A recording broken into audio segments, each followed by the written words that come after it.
Hi friends, welcome to सरकैंड्रॉन LDC classes. सरकैंड्रॉन LDC classes में आपका स्वागत है। आज की क्लास में हम लोग वाईटीएस के यात्री टिकट सुविधा केंद्र के बारे में पढ़ेंगे। ऐसे आप जानते हैं कि रेलवे में बहुत सारे स्कीम्स चलते हैं, जिसमें रेलवे रिटायर्ड कर्मचारी जो हैं और जो वहाँ के लोकल जनरल पब्लिक्स होते हैं वह इस स्कीम में भाग लेते हैं। जैसे जेटीबीएस है, एसटीबीए है, वाईटीएस के है, ठीक है ना, आरटीएस है, हॉल्ट एजेंट्स है। तो ये सब बहुत सारे different types of schemes railway में चलते हैं, जिसके थ्रू जो है रेलवे रिटायर्ड कर्मचारी और जनरल पब्लिक जो उस लोकल एरिया के होते हैं वो एप्लीकेशन देकर इन सभी स्कीमों से जुड़ते हैं। तो आज की क्लास में हम लोग जो है वाईटीएसके के बारे में चर्चा करेंगे कि वाईटीएसके होता क्या है, यात्री टिकट सुविधा केंद्र होता क्या है, इसमें कैसे लोग वर्क करते हैं, इसका क्या कंडीशन है और इसमें किस तरह से जो है सर्विसेज दिया जाता है, इन सबों के बारे में जो है आज की क्लास में चर्चा करेंगे। तो सबसे पहले वाईटीएसके का पूरा नाम होता है यात्री टिकट सुविधा केंद्र। ये हमारे एग्जाम में पूछे जाते हैं एक्सपेंड फॉर्म के रूप में कि वाईटीएसके का एक्सपेंड फॉर्म क्या होगा, विस्तृत रूप क्या होगा। तो बता सकते हैं यात्री टिकट सुविधा केंद्र होता है। वाईटीएसके में क्या होता है कि वाईटीएसके आईयूटीएस सिस्टम ऑपरेट करती है। कहने का मतलब है कि वाईटीएस के जो होते हैं यात्री टिकट जो सुविधा केंद्र होते हैं वहां पे पीआरएस पैसेंजर रिजर्वेशन जो सिस्टम होते हैं और यूटीएस ऑन रिजर्व जो टिकट सिस्टम होते हैं दोनों वर्क करते हैं। कहने का मतलब है जो वाईटीएस के ऑपरेटर होते हैं वो पीआरएस और यूटीएस दोनों तरह के सिस्टम को ऑपरेट करते हैं। ठीक है, ये आइए इसकी एलिजिबिलिटी के बारे में जान लेते हैं। कहता है कि कौन लोग वाईटीएस के हो सकते हैं, तो कहता है जो आरटीएस से होते हैं, एसटीबीए होते हैं, जेटीबीएस होते हैं या आईआरसीटीसी के जो एजेंट्स होते हैं वह इस स्कीम के तहत एप्लीकेशन दे सकते हैं वाईटीएस के लिए। समझ में आ गया?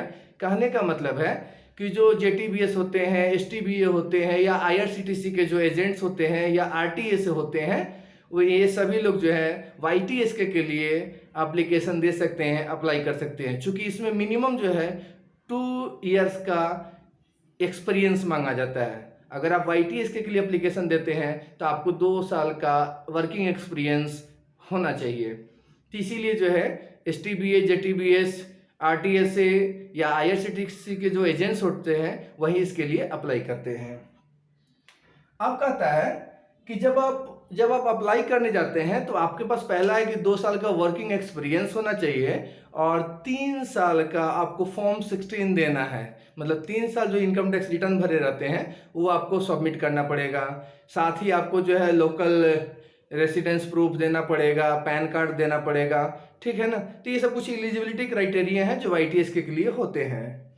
अब कहता है इसका जो ऑफिस होता है, वाईटीएसके का जो ऑफिस होता है वह रेलवे स्टेशन जो होते हैं, रेलवे जो प्रेमिसेस होते हैं उसके बाहर खोले जाते हैं।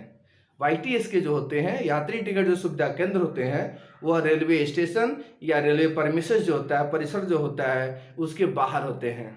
ठीक है, और उस वाईटीएस के ऑफिस में रिजर्वेशन काउंटर के लिए और यूटीएस काउंटर के लिए उसी तरह की सुविधाएं होनी चाहिए जो रेलवे काउंटर जो रेलवे के रिजर्वेशन काउंटर पे और यूटीएस काउंटर पे मिलते हैं। सेम उसी तरह का हूबहू फैसिलिटी वहां भी होनी चाहिए। ठीक है, तो वही लिखा है कि ऑफिस होता है इसका रेलवे परमिसेस के बाहर होता है। ठीक है ना? और जब आप वाईटीएसके का जब आप एप्लीकेशन देते हैं एज ए वाईटीएसके आप नॉमिनेट होते हैं, लाइसेंसी बनते हैं, तो आपका जो यह टेंडर होता है, कॉन्ट्रैक्ट जो होता है, एग्रीमेंट जो होता है यह 3 साल के लिए होता है। बहुत इंपॉर्टेंट है। यहाँ से भी हमारे डिपार्टमेंटल एग्जाम में बहुत सारे क्वेश्चन पूछे जाते हैं। तो सबसे पहला बात है वाईटीएस के कौन लोग बन सकता है? जो एसटीबीए होता है, जेटीबीएस होता है, आरटीएस होता है या जो आईआरसीटीसी के जो एजेंट्स होते हैं यही लोग जो है वाईटीएसके के लिए अप्लाई करते हैं। इनके पास मिनिमम 2 साल का वर्किंग एक्सपीरियंस होना चाहिए। बहुत इंपॉर्टेंट है। वाईटीएसके का जो टेंडर होता है वह 3 साल के लिए होता है। इसका जो ऑफिस होता है रेलवे परमिसेस से बाहर खोला जाता है। अभी तक के क्लास में हम लोग ये चर्चा कर चुके हैं। अब है कहता है इसका लाइसेंस फी जो होता है 5,000 पर काउंटर पर एनम देना पड़ता है।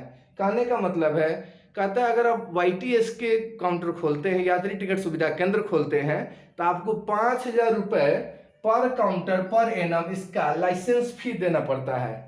बहुत इंपॉर्टेंट है, ये भी हमारे ऑब्जेक्टिव में पूछे जा सकते हैं। कहता है कि वायलेशन ऑफ प्रोविजन, कहता है कि जब आप YTS के यात्री टिकट सुविधा केंद्र खोलते हैं तो रेलवे के साथ आपका कुछ कॉन्ट्रैक्ट होता है, एग्रीमेंट होता है।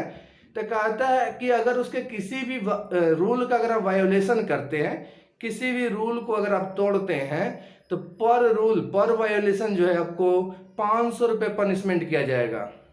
मिनिमम 500 रुपये पर वायोलेशन, पर रूल जो अगर आप वायोलेट करते हैं तो उतना आपको पर रूल पर वायोलेशन 500 रुपये आपको चार्ज किया जाएगा। और मैक्सिमम जो है 50,000 रुपये तक फाइन किया जा सकता है। समझिए, कह रहा है कि अगर आप रेलवे के किसी रूल को अगर वायलेट करते हैं, रेलवे के किसी एग्रीमेंट कॉन्ट्रैक्ट को वायलेट करते हैं, तो आपको पर रूल 500 रुपया वायलेशन चार्ज लगेगा और मैक्सिमम आपको जो है 50,000 रुपये तक का पेनाल्टी लग सकता है। अगर आप यही गलती बार बार करते रहिएगा, रिपीट करते रहिएगा, तो आपके जो कॉन्ट्रैक्ट है उसको टर्मिनेट किया जा सकता है। आपके कॉन्ट्रैक्ट को जो है टर्मिनेट किया जा सकता है। कहता है कि जब आप YTS के लेते हैं, यात्री टिकट जब सुविधा केंद्र खोलते हैं, तो उसमें मैक्सिमम आप 4 टर्मिनल्स खोल सकते हैं। कितना खोल सकते हैं? मैक्सिमम 4 टर्मिनल आप उसमें खोल सकते हैं। कहता है कि YTS के में जो है यात्री टिकट जो सुविधा केंद्र होते हैं उसमें सब आपको खुद का अरेंजमेंट्स करना पड़ेगा। सिस्टम हो, प्रिंटर हो, उसके बाद जितने भी स्टेशनरी ऑब्जेक्ट्स होते हैं ये सब आपको खुद ही अरेंज करना पड़ेगा, ठीक है। और कनेक्शन के लिए 2 डाटा कम्युनिकेशन आपको नियरेस्ट किसी PRS या UTS से जो है आपको दिया जाएगा। कहने का मतलब है कि जब आप यात्री टिकट सुविधा केंद्र खोलते हैं तो उसको ऑपरेट करने के लिए आपके पास प्रिंटर, मॉनिटर, कीबोर्ड, ये जितने भी सिस्टम का रिक्वायरमेंट होता है वो आपको सेल्फ परचेज करना पड़ेगा, सेल्फ अरेंज करना पड़ेगा। और आपको 2 कम्युनिकेशन जो है डाटा कम्युनिकेशन आपको लेना पड़ेगा और नियरेस्ट जो आपका नज़दीकी जो रेलवे स्टेशन होगा वहाँ के PRS और UTS से जो है उसको कनेक्ट करना पड़ेगा। कहता है कि टर्मिनल एक्सेस चार्ज भी जो है YTS को देना पड़ता है। YTS को टर्मिनल एक्सेस चार्ज देना पड़ता है। कहता है 1,60,000 रुपये पर टर्मिनल देना पड़ता है।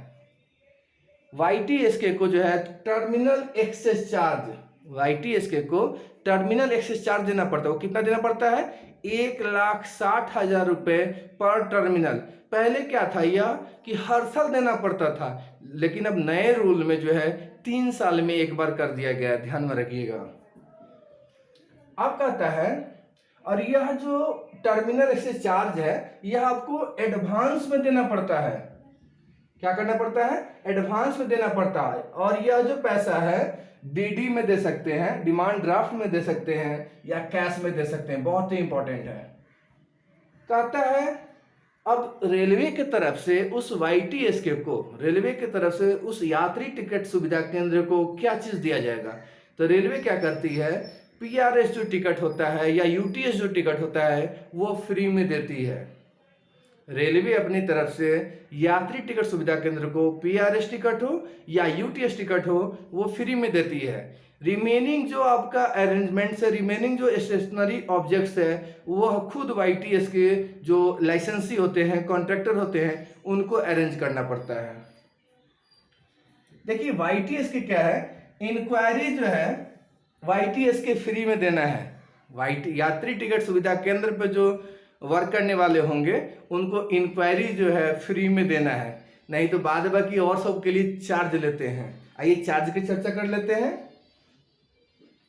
तो सबसे पहले चार्ज से पहले हम लोग देख लें टाइमिंग के बारे में। यात्री टिकट जो सुविधा केंद्र होते हैं उनका टाइमिंग जो होता है सुबह के 8:15 से लेकर रात के 22 बजे तक रहता है, वीकडेज। यात्री टिकट जो सुविधा केंद्र होते हैं उसका वीकडेज टाइमिंग सुबह के 8:15 से लेकर नाइट के 22 आवर्स तक रहता है। सुबह के 8:15 से लेकर रात के 22 बजे तक रहता है। YTSK का वीकडेज टाइमिंग है। अगर वहीं संडे टाइमिंग की बात किया जाए तो सुबह के 8:15 से लेकर रात के 20 बजे तक रहता है। वीकडे सर्विस हो गया 8:15 से लेकर रात के 22 बजे तक।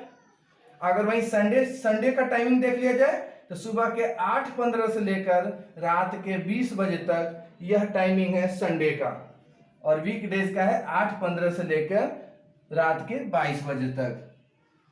और इसमें क्या होता है, इस टाइमिंग के दौरान जो है वो PRS, UTS जनरल टिकट जो है वो इशू करते हैं। यात्री टिकट जो सुविधा केंद्र होते हैं उसे खोलने का टाइम क्या है, तो वीकडेज टाइम है। सोमवार से लेकर शनिवार का जो टाइम है वो सुबह के 8:15 से लेकर रात के 22 बजे तक है। अगर वहीं संडे की बात करें तो संडे को सुबह 8:15 से लेकर रात के 20 बजे तक वो काउंटर ओपन करके रखते हैं। अब क्या है, बहुत इंपॉर्टेंट है, तत्काल की बात आइए देख लेते हैं। कहता है YTS के जो केंद्र होते हैं, यात्री टिकट जो सुविधा केंद्र होते हैं, वहां जो तत्काल जो टाइमिंग होता है AC क्लास के लिए 10:15 के बाद और नॉन AC क्लास के लिए 11:15 के बाद का होता है। बहुत इंपॉर्टेंट है ये, हमारे डिपार्टमेंटल एग्जाम में ये ऑब्जेक्टिव्स पूछे भी जाते हैं। यात्री टिकट जो सुविधा केंद्र होते हैं वहां पे तत्काल जो काउंटर होता है चलाने का टाइमिंग जो होता है वह 10:15 का होता है। जनरली जो रेलवे के जो काउंटर्स होते हैं, रेलवे के जो PRS काउंटर्स होते हैं या रेलवे के जो IUTS काउंटर्स होते हैं, वहां पे तत्काल का टाइम है AC के लिए 10 बजे, नॉन AC के लिए 11 बजे। लेकिन YTSK के लिए क्या है, AC के लिए है 10:15 में और नॉन AC के लिए है 11:15 में। कहां पर, YTSK में, यात्री टिकट सुविधा केंद्र पर। ध्यान में रखिएगा। अब इसके रजिस्ट्रेशन फी को देख लेते हैं।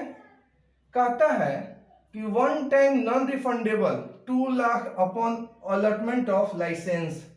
कहता है YTSK को रजिस्ट्रेशन फी के रूप में 2 लाख रुपए देना पड़ता है, और यह 2 लाख रुपए जो है नॉन रिफंडेबल होता है।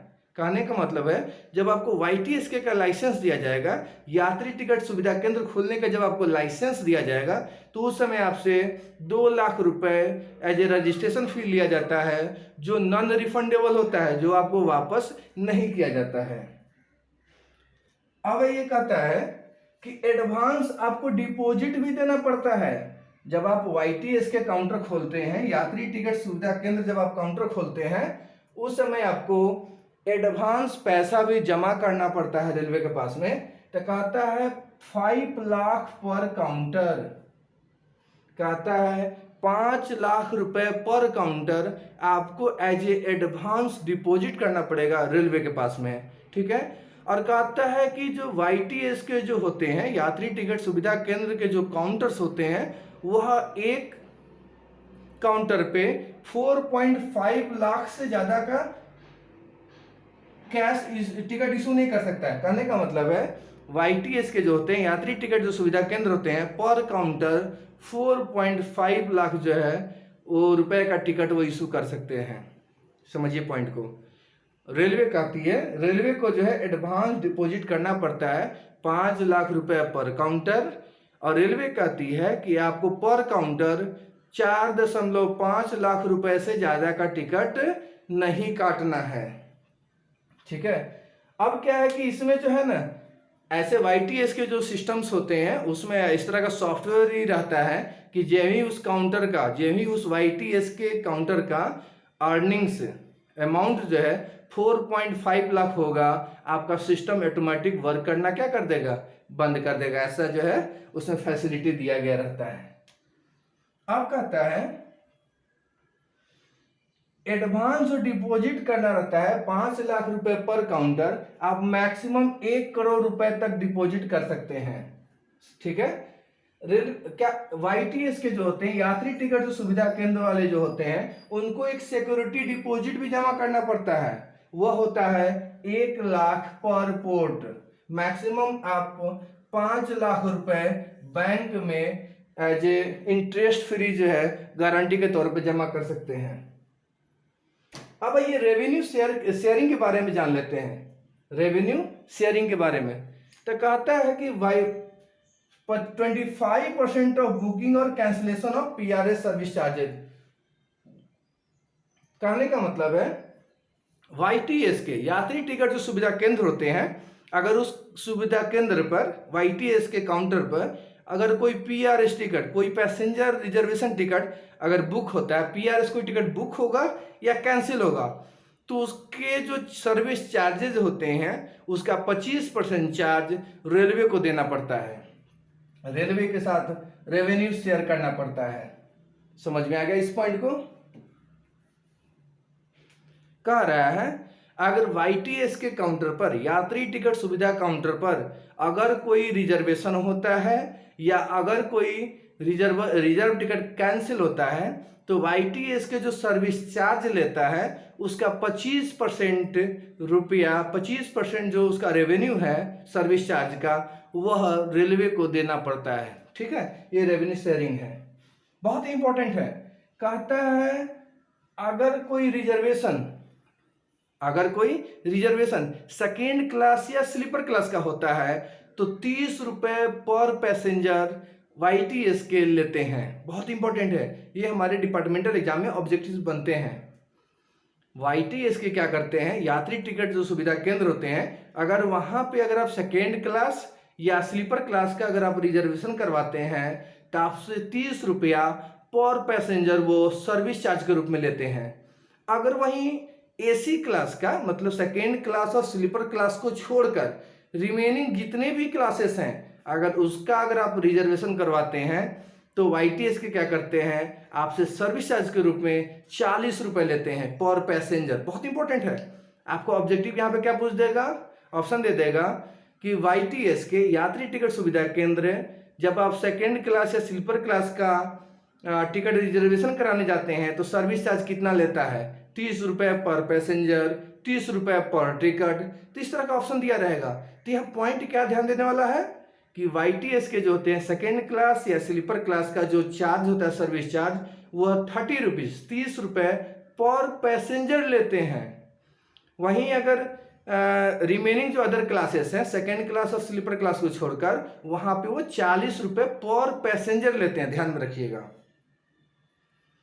अब है अगर UTS टिकट हो तो 2 रुपये अनरिजर्व टिकट पे लेंगे।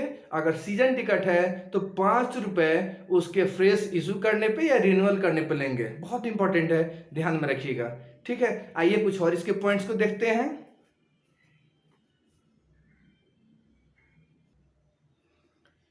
अब कहता है कि YTS के जो होते हैं यात्री टिकट जो सुविधा केंद्र होते हैं, वहां पे ब्लॉक बुकिंग हो, मॉडिफिकेशन हो, चेंज ऑफ नेम हो, सेक्स हो, कंसेशनल वाउचर हो, यह परमिटेड नहीं होता है। कहां पे, YTS के पे, यात्री टिकट सुविधा केंद्र पे block booking, modification, change of name, sex, concessional voucher ये परमिटेड नहीं होता है। लेकिन अगर YTS के को यह परमिशन रहता है कि वह पोस्टपोनमेंट हो या एडवांसिंग हो, वह कर सकता है। YTS के जो है पोस्टपोनमेंट हो या एडवांसिंग हो, वह कर सकता है।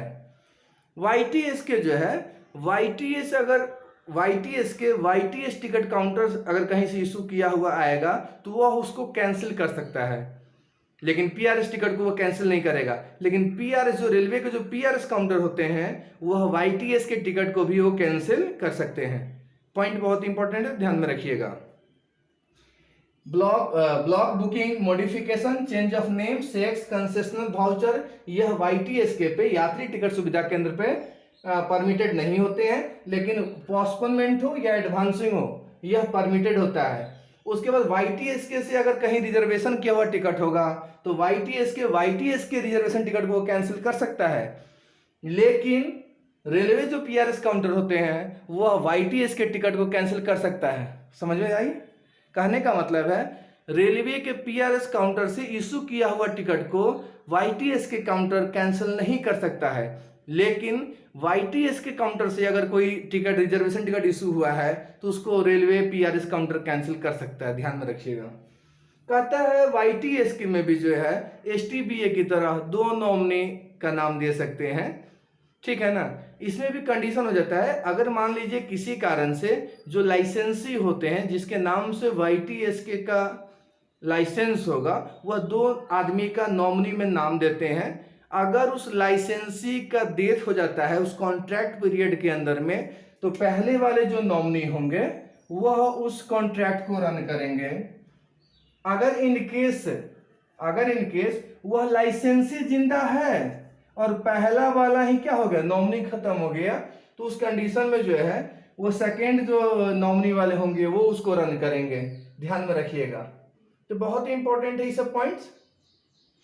तो हम लोग YTSK के अंदर क्या पढ़े, यात्री टिकट सुविधा केंद्र के अंदर क्या पढ़े, इसमें कुछ ऐसे पॉइंट्स है जो हमारे डिपार्टमेंटल एग्जाम में बहुत ही पूछे जाते हैं। जैसे पहला है कि YTSK जो है सेकेंड क्लास और स्लीपर क्लास का रिजर्वेशन सर्विस चार्ज कितना लेता है, तो 30 रुपये पर पैसेंजर लेता है। अगर वहीं सेकेंड क्लास और स्लीपर क्लास को छोड़कर हो तो 40 रुपये पर पैसेंजर लेता है। उसके बाद जो है YTSK के लिए कौन अप्लाई करते हैं, तो जो RTS होते हैं, JTBS होते हैं, STBA होते हैं, जो IRCTC के एजेंट्स होते हैं, ये लोग जो है इसके लिए अप्लाई करते हैं। इसका जो कॉन्ट्रैक्ट पीरियड होता है वो 3 साल का होता है। इसमें क्या होता है कि आपको डिपॉजिट ये टर्मिनल चार्जेस जो है देना पड़ता है, ठीक है ना। इसमें क्या है कि आप मैक्सिमम 4.5 लाख जो है पर काउंटर आप उतने कैश का टिकट इशू कर सकते हैं। YTSK के अंदर क्या होता है, यात्री टिकट सुविधा केंद्र के अंदर क्या है कि आपको पूरा का पूरा अरेंजमेंट्स खुद से करना पड़ेगा। अपना ऑफिस, अपना जो मॉनिटर सिस्टम, ये सब हार्डवेयर सॉफ्टवेयर, ये सब का सब अरेंजमेंट आपको खुद से करना है। रेलवे क्या करती है अपने तरफ से, PRS टिकट हो या UTS टिकट हो, वो फ्री में देगी आपको, ठीक है। तो बहुत सारे इंपॉर्टेंट पॉइंट के बारे में हम लोग इस क्लास में चर्चा किए हैं। यह क्लास आपको कैसा लगता है, फीडबैक हमें जरूर दीजिएगा। और ये क्लास देने का मतलब है कि देखिए कुछ अभी का जो डिपार्टमेंटल एग्जाम का जो पैटर्न्स है उसमें जो हमारे जो कोचिंग के या गुड्स के जो थ्योरीज हैं उससे काम चलने वाला नहीं है, क्योंकि बहुत सारे क्वेश्चंस हमारे एडवांस कोचिंग और एडवांस थ्योरी से भी पूछे जा रहे हैं। तो इसीलिए क्लास लेने का मतलब है कि कुछ बेसिक कुछ नॉलेज को बूस्टअप और किया जाए, ठीक है। तो आज की क्लास में इतना ही। Thanks for watching the channel सर्कैंड्रॉन LDC क्लासेस।